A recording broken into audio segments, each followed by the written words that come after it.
The Sistine Chapel. Rome, Italy is one of the most beautiful and historical cities in Europe.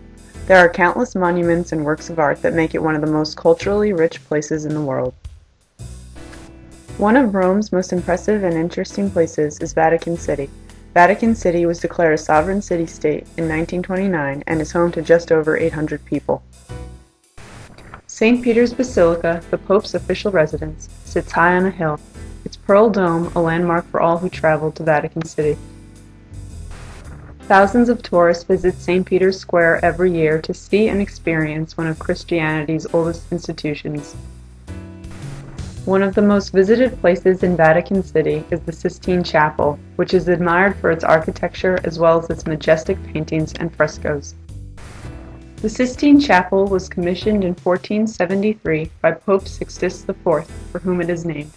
It was completed in 1482 and has since served as a place of both religious and operational papal activity. From the exterior, the Sistine Chapel is not very remarkable. Most Italian churches constructed during the medieval or Renaissance period were simple brick buildings, and the Sistine Chapel is no exception. Its interior, however, is anything but ordinary. Pope Julius II commissioned Michelangelo to paint the 12,000 square foot ceiling. The ceiling is arguably the chapel's most masterful adornment. It is comprised of 9 separate scenes.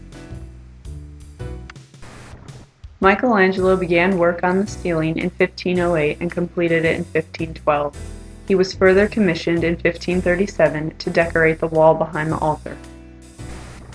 The wall behind the altar depicts the Last Judgment. Michelangelo completed that fresco in 1541.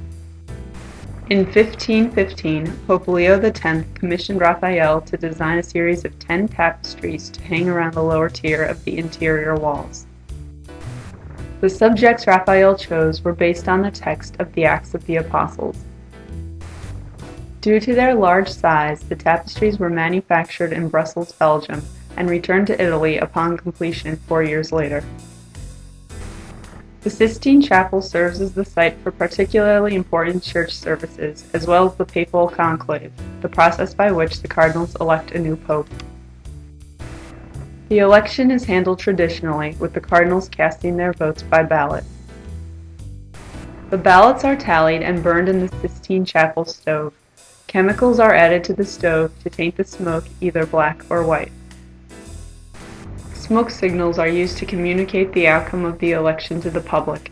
A chimney is installed on the roof of the chapel, and if white smoke appears, it conveys that a new pope has been elected.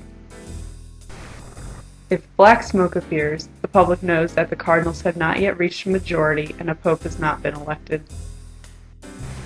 After hundreds of years, the Sistine Chapel's interior masterpieces had endured much wear and much tear. In 1984, the restoration project of the chapel ceiling began and was completed 10 years later. Many feared that modern techniques and processing chemicals would adulterate Michelangelo's work. Most specialists agree that restorers maintained its integrity as best they possibly could. Although the restoration effort had its critics, there's no doubt that the Sistine Chapel's splendor of colors has been enhanced for all to revere for years to come.